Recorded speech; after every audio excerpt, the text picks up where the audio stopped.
Hello everyone, welcome back to our channel చీకు మరి కేఎండ్సి. అందరూ బాగున్నారా ఫ్రెండ్స్? సో మరి ఈరోజు రెసిపీ వచ్చేసి ఆంధ్రాలో ఎంతో ఫేమస్ అయినటువంటి తెలకపిండి పప్పు ఎలా చేసుకోవాలో చూద్దామండి.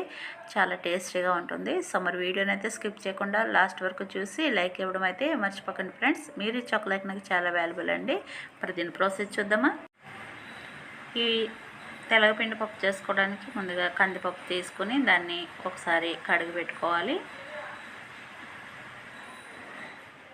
ఇప్పుడు దీంట్లోకి కొన్ని మంచినీళ్ళు వేసుకుని దీంట్లోకి ఒక ఆనియన్ చిన్నది, అలాగే ఒక 4-5 పచ్చిమిరపకాయలు ఇలా మధ్యలోకి కట్ చేసి వేసుకోవాలి. ఇవి మనకి కారానికి సరిపడా వేసుకోవచ్చు. దీన్ని ఉడికించుకోవాలి. ఇప్పుడు దీంట్లోకి కొద్దిగా పసుపు కూడా వేసి మనం కుక్ చేసుకోవాలి. ఇక్కడ పప్పు అయితే ఉడికిపోయిందండి.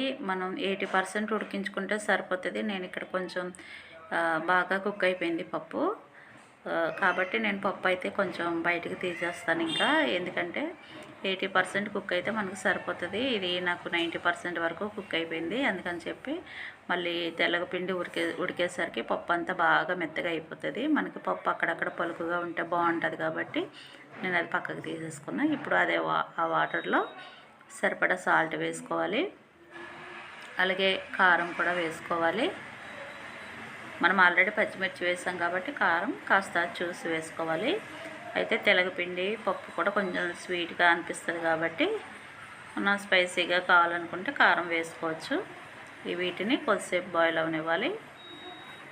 చూడండి, తెలగపిండి అంటే ఇదే. మనం నువ్వుల నూనె పట్టించుకున్నప్పుడు నూనె తీసేగా ఉన్న మిగతా దాన్ని తెలగపిండి అని అంటారు. ఇది మా ఆంధ్రాలో ఎక్కువగా దొరుకుతుంది.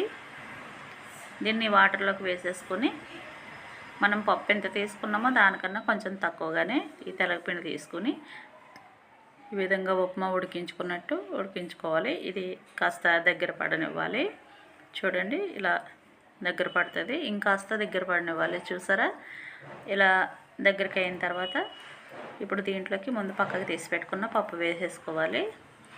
ఈ పప్పు తెలగపిండి కలిపి ఇంకొక 2 నిమిషాల పాటు దగ్గరికి అవనివ్వాలి. చూడండి, ఇక్కడ మనకి పప్పు తెలగపిండి అయితే ఇంకా రెడీ అయిపోయింది. దీనికోసం మనం ఇప్పుడు పోపు అయితే ప్రిపేర్ చేసుకోవాలి. దానికోసం ప్యాన్ పెట్టుకొని ఆయిల్ వేసుకోవాలి. ఈ తాలింపుకి ఎక్కువగా మనం వెల్లుల్లిపాయలు అలాగే ఎండుమిరపకాయలు బాగా టేస్ట్ ఇస్తుంది అనమాట, కాబట్టి అవి ఎక్కువగా వేసుకోవాలి. ఇలా వెల్లుల్లిపాయలు కాస్త వేగిన తర్వాత ఆవాలు జీలకర్ర కూడా వేసుకొని దీంట్లోకి ఎండుమిరపకాయలు అలాగే కరివేపాకు కూడా వేసుకొని బాగా ఫ్రై చేసుకోవాలి. ఈ తాలింపు ఎంత వేగితే మనకి పప్పు అంత టేస్టీగా ఉంటుంది. ఇది కర్రీలోకి వేసేసుకోవాలి.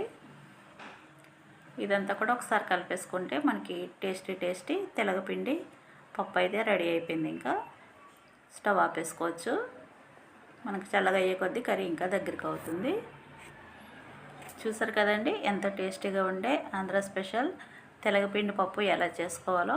సూపర్గా ఉంటుంది, చాలా టేస్టీగా ఉంటుంది. ఇది ఆరోగ్యానికి కూడా చాలా మంచిది. కాబట్టి ఎప్పుడైనా మీకు కూడా తెలగపిండి దొరికితే కనుక ఇలా ట్రై చేయండి, చాలా బాగుంటుంది. మరి వీడియోని అయితే లైక్ చేయండి ఫ్రెండ్స్. అలాగే కొత్తగా ఎవరైనా చూస్తుంటే ప్లీజ్ సబ్స్క్రైబ్ చేసుకుని సపోర్ట్ చేయండి. మీరు ఇచ్చే సపోర్ట్ నాకు చాలా అవసరం అండి. సో మరొక వీడియోతో మళ్ళీ కలుసుకుందాం. థ్యాంక్ యూ అండి. Thank you for watching.